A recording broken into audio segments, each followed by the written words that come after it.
ఆత్మీయ సమావేశానికి వచ్చిన నా ఆత్మ బంధువులందరికీ కూడా చేతులెత్తి నమస్కరిస్తూ చాలా ఆనందంగా ఉంది. నేను ఇంతవరకు గడచిన 25 సంవత్సరాల్లో కూడా ఎప్పుడు కూడా ఇంత పెద్ద ఎత్తున మిత్రులు స్నేహితులు ఇటువంటి మీటింగ్కు రావడం నేను ఎప్పుడూ చూడలేదు. మొట్టమొదటిసారి ఈరోజున్న పరిస్థితుల్లో మీ అందరూ కూడా అండగా నిలబడేదానికి వచ్చినందుకు మీ అందరికీ కూడా పాదాభివందనాలు తెలియజేస్తున్నాను.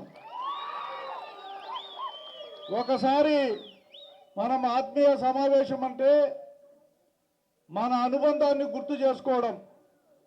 గడచిన 25 సంవత్సరాలుగా నేను 1999లో రాజకీయంలో ఎమ్మెల్యేగా పోటీ చేసి ఆ తర్వాత మీతో ఉన్న సంబంధాలను దినాభివృద్ధిని చెందుకుంటూ ప్రతి ఒక్కరిని కూడా అర్థం చేసుకొని ముందుకు పోతూ 25 సంవత్సరాలు నా జీవితాన్ని అంతా తెలుగుదేశం పార్టీ కోసమే దారపోసానని చెప్పి కూడా ఈ సందర్భంగా నేను తెలియజేస్తున్నాను.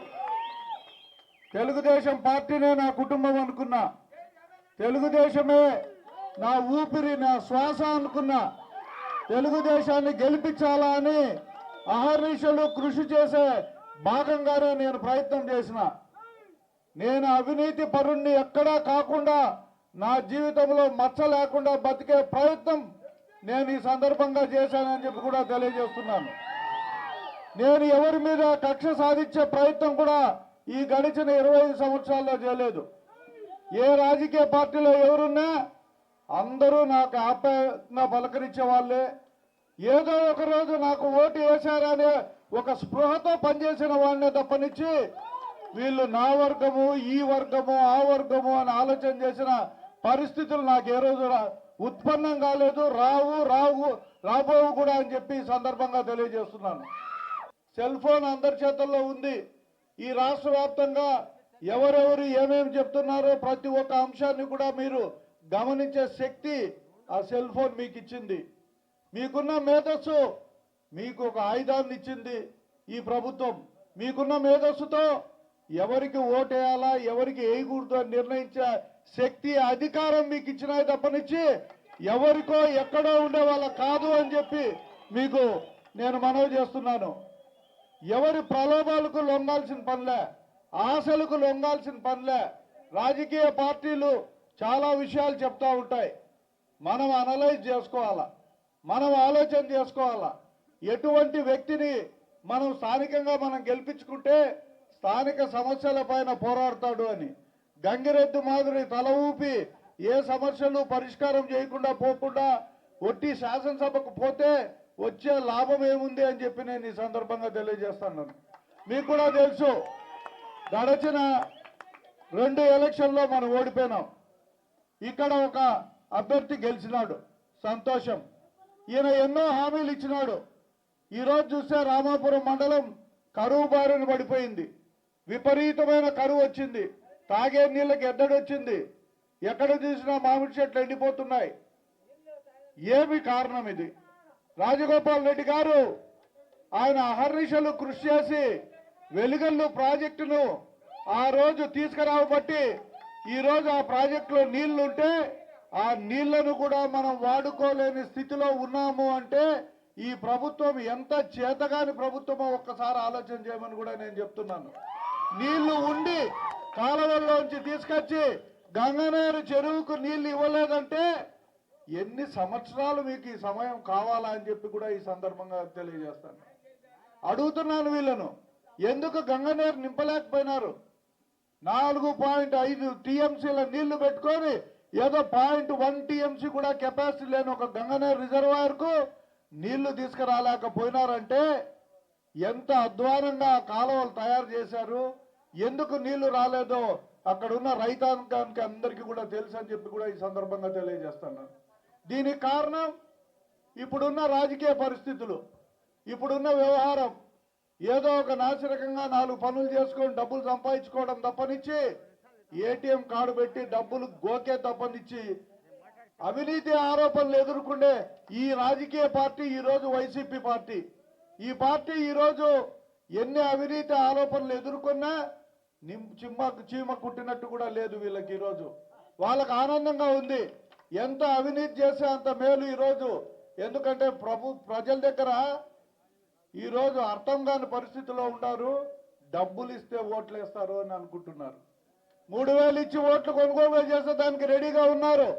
మీ అందరూ కూడా ఓట్లను అమ్ముకునే దానికి సిద్ధంగా ఉన్నారా అని చెప్పి ఈ సందర్భంగా నేను అడుగుతున్నాను. డబ్బులు మన డబ్బులు తీసుకోండి, ఏం బాధ లేదు.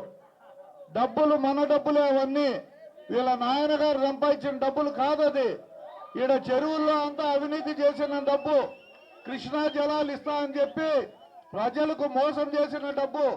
ఈ డబ్బు ఎన్ని వేలు ఇచ్చినా తీసుకోవచ్చు, తప్పు లేదు. ఇప్పటికే ఎన్నోసార్లు ఓట్లు వేశారు. ఎన్ని అవకాశాలు ఒక మనిషికి ఇస్తారు. ఆ మనిషి అంటాడు నేను అభివృద్ధి చేసినానని. నేను రామాపురం మండలంలో మీ గ్రామాల్లో మీ అందరినీ ప్రశ్నిస్తున్నా. ఈ 4 సంవత్సరాలు 5 సంవత్సరాల కాలంలో జగన్మోహన్ రెడ్డి గారు ముఖ్యమంత్రి అయిన తర్వాత ఎక్కడైనా అభివృద్ధి ఏ మేరకు జరిగిందో ఒక్కసారి మీ ఆత్మసాక్షిని ప్రశ్నించుకోండి. 4 సిమెంట్ రోడ్లు వేయలే, మనం వేసిన వీధి లైట్లకు కనీసం రిపేర్లు చేయలే, రీప్లేస్మెంట్ చేయలే, ఎక్కడ కూడా ఒక వాటర్ స్కీమ్ పెట్టలే, ఒక కొత్త బోరు వేయలే. ఇటువంటి పరిస్థితిలో ఈ ప్రభుత్వం ఉందంటే మరి తిరిగి ఈ ప్రభుత్వానికి అధికారం ఇవ్వాలనా? మనం ఏ సందర్భమైనా సరే ఒక ప్రభుత్వం నుంచి పని చేయించే పరిస్థితిని తీసుకొచ్చి మనం ప్రభుత్వంలో పని చేయించే మార్గం చూసాం. చంద్రబాబు నాయుడు గారి దగ్గర నేను ఎన్నో వినతులు ఇచ్చి పనులు చేయించే కార్యక్రమాలు తీసుకుపోయేవాడిని. ఈరోజు జగన్మోహన్ రెడ్డిని తీసుకొచ్చి 3,000 కోట్లతో అభివృద్ధి అని చెప్పి ఒక శిలాఫలకాలు వేశారు. 3,000 కోట్లలో కనీసం 300 కోట్లన్నా ఖర్చు పెట్టారో లేదో తెలియదు. ఏమైంది డబ్బు కూడా తెలియదు. ఎక్కడ చూసినా వేలకు వేల కోట్ల శిలాఫలకాలు ఉన్నాయి తప్పనిచ్చి 4 సచివాలయాలు, 4 రైతు భరోసా కేంద్రాలు తప్పనిచ్చి మనకు కొత్తగా పడేది బళ్లకు పెయింట్లు కొట్టి 4 క్లాస్ రూమ్ రిపేర్లు. ఇవి ఒకటే కాదు ఇప్పుడు కావాల్సింది. పేదరిక నిర్మూలన చాలా ముఖ్యం. నిరుద్యోగులకు ఎంతమంది ఉన్నారు, వీళ్ళందరికీ ఉద్యోగాలు వచ్చే పరిస్థితులు రావాలా. ఈ రోజున్న పరిస్థితి ఏంది? ఈ ప్రభుత్వం నిరుద్యోగులకు ఏమన్నా అండగా నిలబడిందా? సచివాలయాలు ఇచ్చి, సెక్రటరియట్లో వాలంటీర్ ఉద్యోగాలు ఇచ్చి చేతులు దొడుక్కున్న పరిస్థితి తప్పనిచ్చి ఇంకా వేరే ఏమీ కనపడడం లేదు. ఈరోజు తెలుగుదేశం పార్టీ గత 3 సంవత్సరాల్లో కూడా దానికి ఇన్ఛార్జిగా ఉన్న నేను కష్టపడి ఈ పార్టీని గెలిపించాలా అని చెప్పి ప్రయత్నం చేశాను. నేను చేసే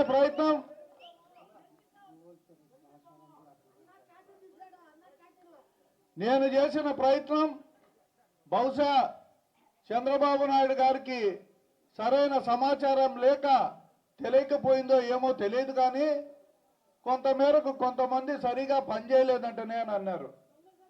ఎంతో కాలంగా ఈ జరిగిన 3 సంవత్సరాల్లో కూడా తెల్లవారుజాము నుంచి రాత్రి వరకు కూడా గ్రామాల్లో తిరుగుతూ తెలుగుదేశం పాంప్లెట్ చేతుల్లో పట్టుకొని చంద్రబాబు నాయుడు గారు మనం ముఖ్యమంత్రిని చేసుకోవాలా, మనం ఇక్కడ స్థానికంగా తెలుగుదేశం పార్టీ అభ్యర్థిని గెలిపించుకోవాలని చెప్పి నేను ఎంతో ప్రయత్నం చేసిన వ్యక్తిని.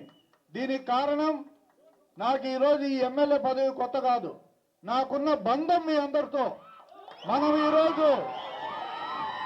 నేను ఈరోజు మీ రుణం తీర్చుకునే ప్రయత్నం. ఎందుకంటే శాశ్వతంగా నేను రాజకీయాల్లో ఉండను. ఎంతో మంది యువకులు ఉన్నారు, ఎవరైనా రాజకీయాల్లోకి వచ్చేయచ్చు, ఎవరైనా సరే అభ్యర్థిగా నిలబడచ్చు. ఒక రుణాన్ని తీర్చుకోవాలంటే ఒక అవకాశం ఇవ్వాలని చెప్పి కూడా ఈ సందర్భంగా మీ అందరినీ నేను చేతులెత్తి నమస్కరిస్తున్నాను. నాకు ఒక అవకాశం ఇవ్వండి.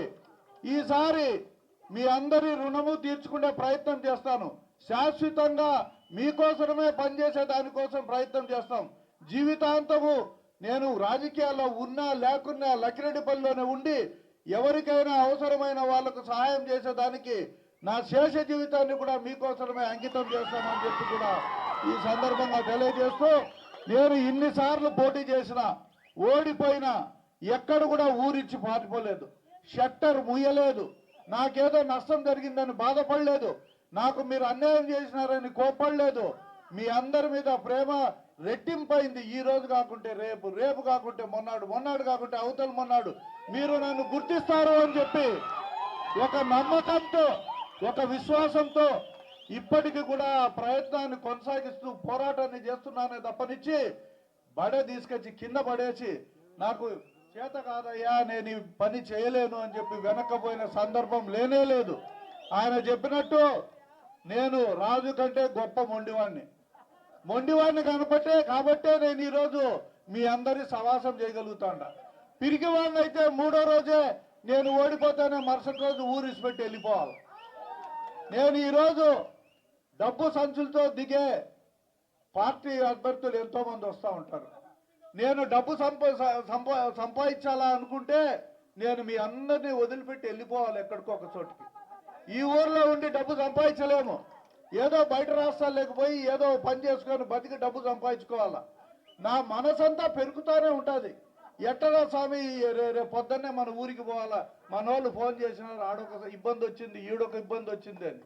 అన్ని పనులు ఇసిపెట్టి 25 ఏళ్ళు ఇండే ఉండ, ఆఖరికి లక్కిరెడ్డిపల్లిలో ఇల్లు కట్టుకొని ఇక్కడే సెటిల్ అయిపోయినా. భార్య బిడ్డలను కూడా దాదాపు ఈ 5 సంవత్సరాల్లో పూర్తిగా వదిలేసి ఇక్కడే కూర్చొని కేవలం మీకు అండగా ఉండాలనే ఉద్దేశంతోనే ఒంటరి జీవితం గడుపుతున్న ఏకైక వ్యక్తిని నేను. ఈ రోజు ఒంటరి జీవితం.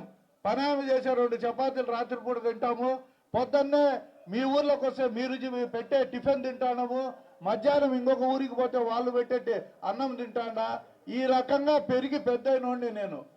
ఈ రకంగా కొన్ని వందల మంది ఇళ్లలో మీరు పెట్టిన అన్నం తిని పెరిగిన బిడ్డను నేను ఈరోజు. నాకు ఈరోజు మీరు అండగా నిలవాల్సిన అవసరం ఎంతైనా ఉంది అని చెప్పి మరొకసారి ప్రార్థిస్తూ, ఇప్పటికే కాలాతీతమైంది. ఇంత పెద్ద ఎత్తున వచ్చిన ప్రతి ఒక్కరికి కూడా ధన్యవాదాలు తెలుపుకుంటూ, మీరు ఒక్క అవకాశం ఏంటి ఈ జీవితాంతం మీకు సేవ చేస్తాను అని చెప్పి ఈ సందర్భంగా తెలియజేస్తూ సెలవు తీసుకుంటున్నాను.